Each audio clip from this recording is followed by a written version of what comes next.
ఇప్పుడు పైడిరాక ఇసిరెడ్డి ఏంటంటే నోటికి ఏదో వస్తే అది మాట్లాడతాడు. మెట్రోకు సంబంధించి ఏం జరిగిందో చాలా స్పష్టంగా ముఖ్యమంత్రి గారు వివరించారు.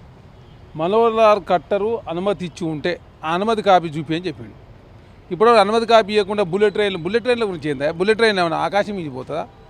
తెలంగాణ నుంచి మహారాష్ట్ర నుంచి బెంగళూరుకి కావచ్చు, మహారాష్ట్ర నుంచి చెన్నైకి బుల్లెట్ ట్రైన్ పోలే. ఎక్కడి నుంచి పోతాయి? తెలంగాణ భూమి నుంచి పోక ఆకాశం మీద పోతాయి. పైడి రాకేష్ నోటికి ఏదొస్తుంది మాట్లాడుతుంటే సార్, మీరు అవగాహనతో మాట్లాడాలి. మీరు ఒక శాసనసభ్యులు, 6 శాసనసభ్యులు. మేమేమని చెప్తామని చాలా స్పష్టంగా కాంగ్రెస్ పార్టీ ఏదైతే మెట్రోకు సంబంధించి 36,000 కోట్ల రూపాయలు మెట్రో 2, 3కి అవుతా ఉంది. దానికి సంబంధించి ఇండియన్ రైల్వే ఫైనాన్స్ కార్పొరేషన్ రుణం మంజూరు చేసింది.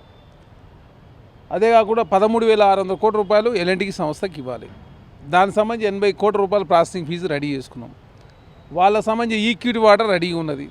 30,000 కోట్లకు సంబంధించినటువంటి రైల్వే మెట్రో రైలుకి సంబంధించింది 15,000 కోట్ల రూపాయలు మాత్రమే తీసుకున్నాం.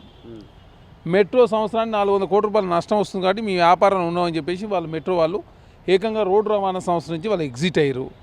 కేటీఆర్ ఏమో అంతకుముందు ఎల్ఎన్టీని బెదిరించారని చెప్పి మాట్లాడాడు. వాళ్ళు ఎల్ఎన్టీ సంస్థ ప్రెస్ మీట్ పెట్టిన తర్వాత ఇదివరకు కేటీఆర్ గారు మౌనం వహిస్తూ ఉన్నాడు. భారతీయ జనతా పార్టీ ప్రశ్నించాల్సిన కేటీఆర్ గారు రేవంత్ రెడ్డి గారు ప్రశ్నించే ప్రయత్నం వారు చేస్తూ ఉన్నారు. మెట్రోకు సంబంధించి ఒకనాడు దేశంలో 2వ స్థానం, ఈరోజు 9వ స్థానం దిగజారింది. అదే కాకుండా ఇక్కడ మరి ఎన్ఓసి అని ఇవ్వండి.